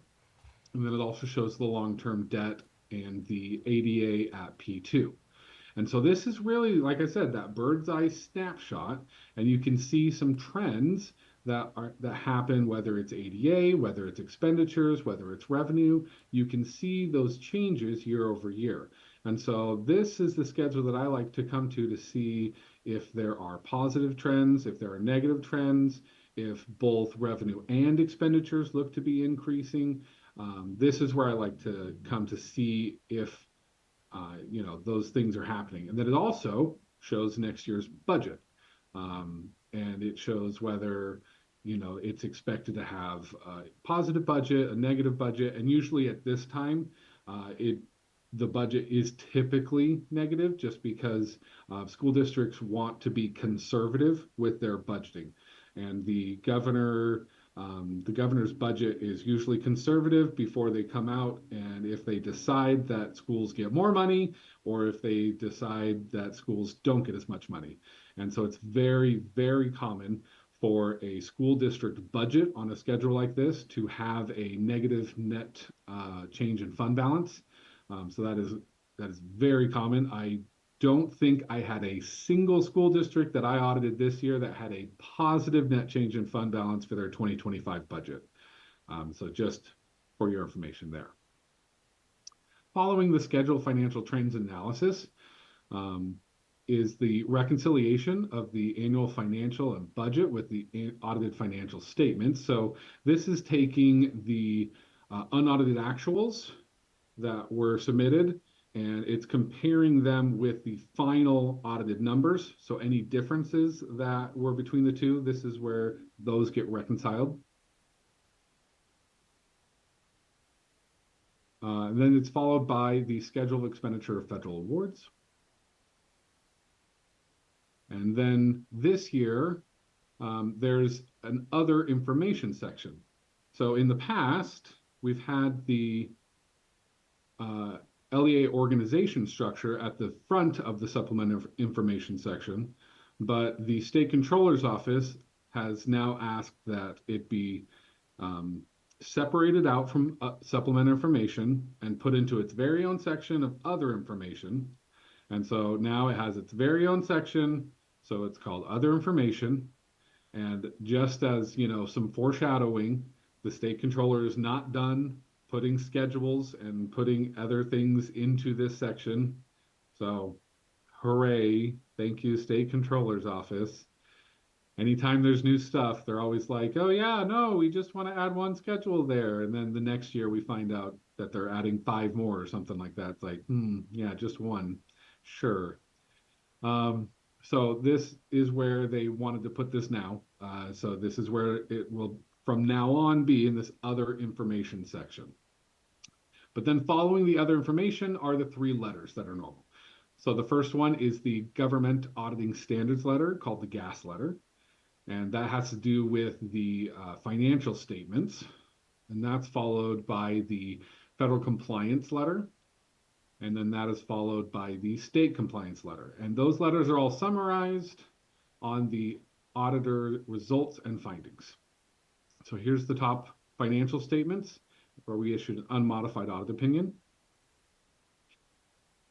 Then federal awards where we also issued an unmodified audit opinion.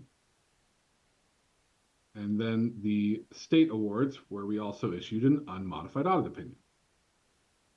Okay, and now the part where everyone has been wanting me to get to, the financial statement findings. We did have a year-end close finding.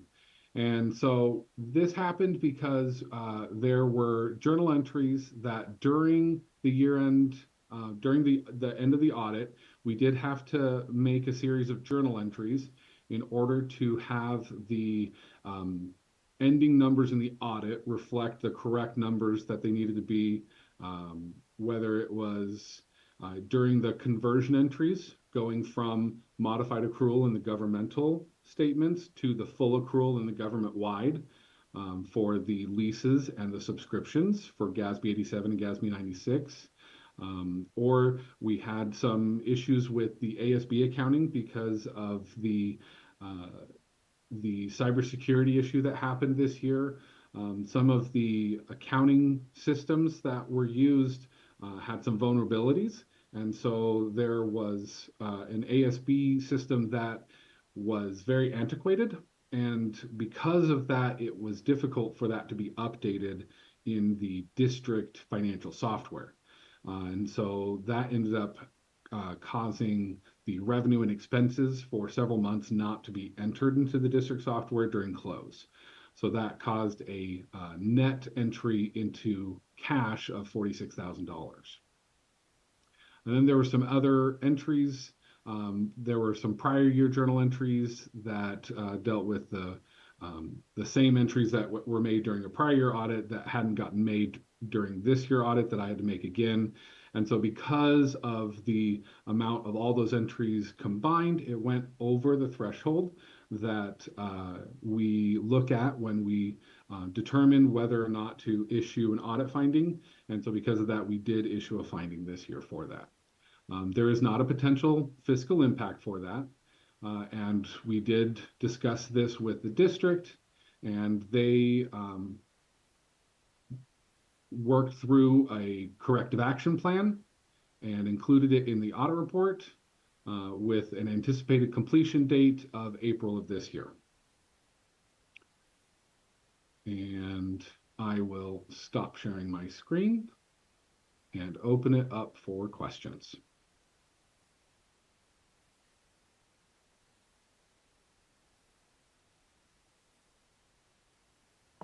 Anybody with a question? So just quickly, I'll ask, again, thank you for the audit presentation. And just as we're moving forward with our plan of action, our corrections, Mr. Doctor, you feel comfortable with our plan moving forward for correcting these points? Sorry, yeah, we do. And like I said, we're working with Kevin and his team to ensure that we're putting the right processes in place. So, yeah. Okay. Very good. Thank you. Thank you, Kevin. Thank you to you and everybody over at your team. Appreciate your help. Thank you. Thank you, Mr. De La Torre. Okay. Do I have a motion on this item for fiscal year 2023-2024 financial report and audit certification presentation? It's to accept it, right? To accept the presentation. I'll make a motion to approve. Have Ms. Calderon motion to approve. Do I have second? A second.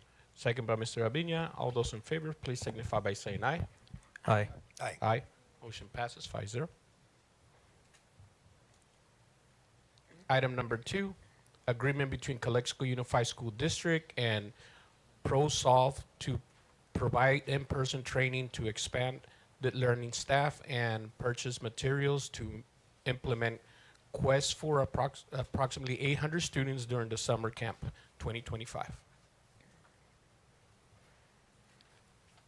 Do I have a motion for approval or any questions on this area? So again, looks like this item plus some other ones are in preparation for the summer program. I'll make a motion to approve. I'll second that motion. I have a motion and a second. Do I have any questions? All those in favor, please signify by saying aye. Aye. Aye. Aye. Motion passes 5-0. Item number 3, agreement between Calexico Unified School District and Derma's floor covering, replacement of the carpet at the expanded learning hub located in room 9. I'm sorry, room 9 of, This particular room is part of the expanded learning program, but it's at the FRC location. So room 9 at the FRC location. do I have a motion? I'll make a motion to approve. Motion by Ms. Calderon, Second. second by Mr. Aviña. Any questions? All those in favor, please signify by saying aye. Aye. Aye. Aye. Motion passes 5-0. Item number 4, agreement between Calexico Unified School District and Move and Shine to provide yoga lessons to approximately 800 students during the summer camp 2025. Do I have a motion? A motion. Have a motion by Mr. Aviña. I'll second. Second by Mr. Arellano. Just a quick comment, like Mr. Castillo said, this is all in preparation for for our summer programs. All those in favor, please signify by saying aye. Aye. Aye. Aye. Motion passes 5-0. Item number 5, agreement between Calexico Unified School District and Miriam Alvarez Navarro to provide ballet classes approximately 800 students during the summer camp 2025. Do I have a motion? Make a motion to approve. Motion by Mr. Castillo, I'll second. second by Ms. Calderon. Any questions? All those in favor, please signify by saying aye. Aye. Aye. Aye. Motion passes 5-0. Item number 6, agreement renewal between Calexico Unified School District and School Facilities Consultant for consulting services for a school facility needs analysis report for level 2 and level 3 fees. Perhaps just some explanation? Absolutely. So right around October, we do our study. So to determine our SFNA, our developer impact fees, and so this motion today is just to approve the consultants to conduct that study. So we're not approving any developer fee rates or cost. It's just to start moving forward with the study. And then that study concludes right around October, and at that point, then we'd bring a recommendation to the board based on the determination of the study. I know that we're going to be meeting soon with that new committee that'll be Correct. conformed of city council members. Is this time sensitive? Would it be worth maybe waiting to see what comes up of those meetings with the city? If it's time sensitive, if it's gonna Right. obstruct, then I don't want to hold It- up anything, but. It is, thank you, Ms. Calderon. It is a little bit time sensitive because we do need to begin the study. There is a lot of work that's involved within that study, a lot of research, a lot of fact finding, a lot of data gathering, and in order to have it ready by October, which is our timeline. But I think we could do both at the same time. I think we could run parallel, efforts here where the study can be in progress and the committee work can also be in progress at the same time. We rely heavily for this study on the city's support and participation in providing the information that we need in order to make the best determination of what the developer fees can be. So I actually think that this committee between the school district representatives and city representatives could hopefully help support that collaboration and that partnership and work together on having all the information needed so that we could, the study, it could be accurate with all the information that we need to gather. And then the board will be able to make the decision as to what they would like to, how they would like to move forward on the rates that actually come up. Thank you. Any other questions? No? Call the question. Do I have a motion? I'll make a motion to approve. I'll second that motion. There's a motion and a second. All those in favor, please signify by saying aye. Aye. Aye. Motion passes 5-0. Item number 7, First Amendment Agreement between Calexico Unified School District and CL Consulting Incorporated to amend the contract for the adjustment of the fee authorization to continue state funding application submission for fiscal year 2024-2025. Do I have any questions or? Can we get a little bit of information on this one? Absolutely. So I could respond, but I'll ask Mr. De La Torre if he could provide a little bit more information. So CL Consulting, as Mr. De La Torre is coming up, is a firm that we contracted with, I think, a little over a year ago initially, and they assist us with seeking and completing applications for funding for our projects. I think they helped us, for example, secure about $15 million in state funding. What was it, Mr. La Torre? State reimbursement funding, correct. State reimbursement funding. So I think the amount of money we pay them for $15 million, I'll take that deal any day of the week. But anything you'd like to add to that, Mr. La Torre? In addition to what Mr. Jimenez said, we already had a contract with them. They've already been working with us. Because of the passage of Proposition 2 and all of the work associated with submitting on a timely basis for state reimbursement, looking at our eligibility throughout our school district, then that's why we're coming to you for an amendment to that agreement. But they are already working with us. They've been working with us. They helped us get those $15 million. Originally, we were expecting a little bit more than that, but we're very, very happy with those $15 million. At the previous board meeting, we talked about some of those funds being used for the upcoming Measure Q, some of those funds from the state reimbursement that we used to augment the A4 building, which now has been completed. So it's a really good investment. And there's a lot of work to be done. There's a lot of things on Prop 2 that they're still having stakeholder meetings, and they're still kind of deciphering what that really is going to look like. And one of the things on how this works is that districts have to get in line, and you literally get a number, right? So you're at your first in line, second in line, or you're, 837th in line, right? And so they help us get in line for the different state reimbursement programs that we qualify for. And different schools might qualify for something. Dual might qualify for, this project improvements, and Calexico High School might, so we know what those are, and then we submit those applications, and when those monies are released, then we submit our application, and we're already in line to do so. Yeah. And lastly, what I'll say is the district has already been investing a lot of money into construction. And so some of those constructions that we've been working on are actually eligible for state reimbursement.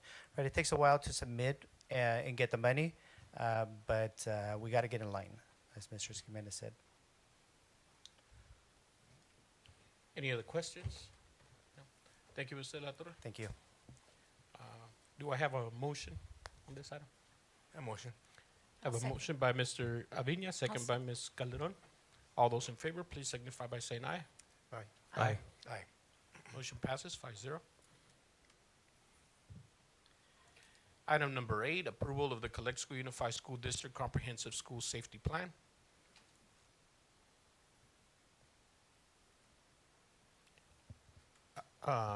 Do I have a motion for approval? So I'm gonna make the motion. I'll make the motion for approval. I took a look at this, the different comprehensive plans that are presented in there. You know, and we are taking a look at some of the stuff that we previously had looked at, you know, on the safety of our each one of the sites. There's been a lot of improvement on the comprehensiveness of it. You know, and so it seems like we're moving in the right direction on that. I'll second. I have a motion and a second. Any questions from? No? All those in favor, please signify by saying aye. Aye. Aye. Aye. Motion passes 5-0. Item number 9, 2025 CSBA Delegate Assembly Election Nominations for Subregion 18B. I'll make a motion to approve, Mr. Sandoval. I'll second that motion. So a motion and a second. All those in favor, please signify by saying aye. Aye. Aye. Motion passes 5-0. Okay, item number 10. Resolution regarding certificated layoffs at the conclusion of 2024-2025 school year. I'm going to ask Mr. Guerrero if he could please give us a layout on here.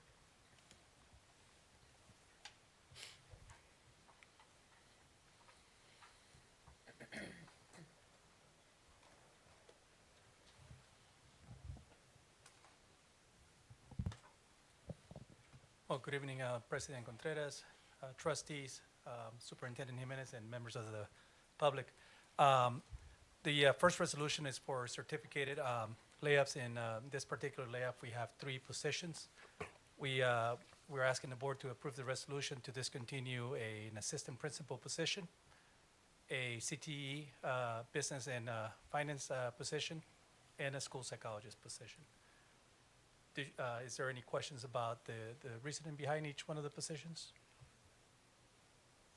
I trust that there has been, you know, thorough consideration put into this, and this is absolutely necessary. We believe so, Ms. Calderon. This also has been communicated to the 3 individuals in these positions. We do have a statutory timeline that we need to meet by March 15th to make it formal. And so sometimes something could change moving forward after March 15th or any time thereafter. But we're first required to meet the timeline, and at this point, this is our strong recommendation as we are having to staff according to our student enrollment. We are projected to, reduce in student enrollment as most school districts in the state of California are, and so we're required to, adjust accordingly to, have the proper staffing for the students that we have. If I can add, I think my comments are kind of similar. Again, want to ensure the communication with individuals has been, ongoing and timely. It's not a surprise. Again, it's notice of potential layoffs, reductions, right? Following our requirements, our ed code, the timelines. Things could change, they could not. But again, I think, these are some of the hard decisions that we are faced sometimes. Not easy ones. But again, we want to do this in a respectful way, professional way. Again, some of these people we do know, Yes. colleagues. But again, that is not a surprise to them.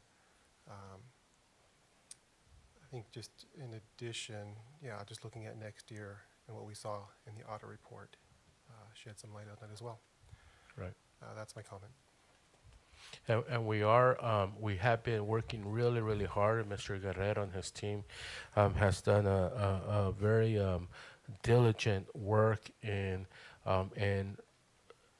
staffing appropriately in our school district, and we've been able for the past 3 years address the great majority of any staffing reductions through attrition, which means that it's been through vacancies, right? So if there's a retirement or a resignation, we look at each one of those case by case and say, do we need to backfill this position or not? And if the answer is that we don't, so we don't backfill. So that's how we're able to reduce that FTE by not backfilling a vacancy. This has happened across the board. With classified, certificated, and management. And so in this case, there are some folks that are tied to these positions, but again, it's because of our student enrollment and that we're looking at our staffing numbers. And it reminds us of the importance of working closely with the city and in hopes of bringing new development, new businesses, new homes, making Calexico a city where people from the valley want to live in. We want to bring new students. We want to serve these students. We have excellent teachers, and we want to serve them. So just reminds us that, we need to collaborate together and make Calexico great. Right. Yeah. And President Contreras, just to add, we are working with anyone who is being affected by a layoff or reduction in force. We're working to see how we can place them in other positions. As a district, we still have other positions available, and we're going to do our best to ensure that we find a place, if possible, when possible. That was going to be my next question was, what are we doing? Because a lot of them, you said they're colleagues, they've been here quite some time. Yeah. So sometimes it's the loss of the position, to right size our district, but it doesn't necessarily mean that they end up unemployed, and then we do give them ample notice to see what's available from this point on. Right. So, and Yes. I'm very hopeful, like Ms. Calderon, that we get, some type of housing programs going and stuff like that. Right now, we probably wouldn't see the impact right away because we do have a lot of people that are still residing with their parents, that would like to stay in Calexico and buy a house, so it wouldn't necessarily increase our population right away. But I think with given time and the proper growth, I think that it would be something that will help us with the population. Thank you. Thank you. I just a quick comment, something to consider. Based on my experience, dealing with the justice involved youth, it seems like the youth are getting younger and younger that are coming into our court system.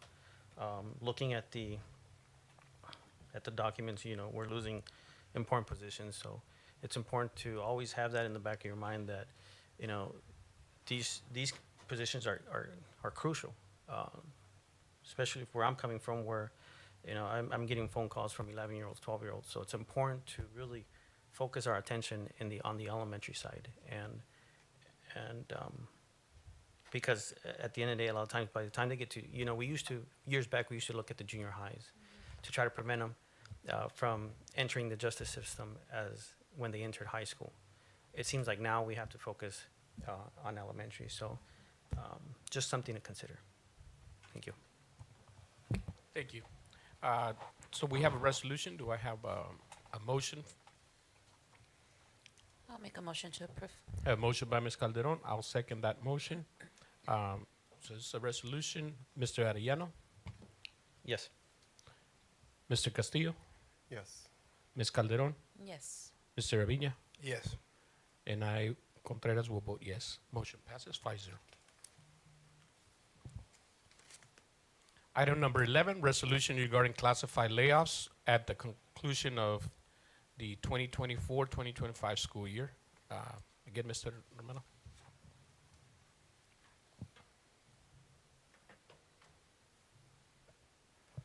Thank you again, President Contreras. The resolution is for 8 instructional assistant general education positions. Now, I do want to bring to your attention that out of these 8 positions, 5 of these positions are vacancies. They are not filled with anyone in those positions. Only 3 of these positions have a person currently assigned to that position, and we're working with them to, again, find a different placement. We have other positions available. We have instructional assistant positions available in our special ed department.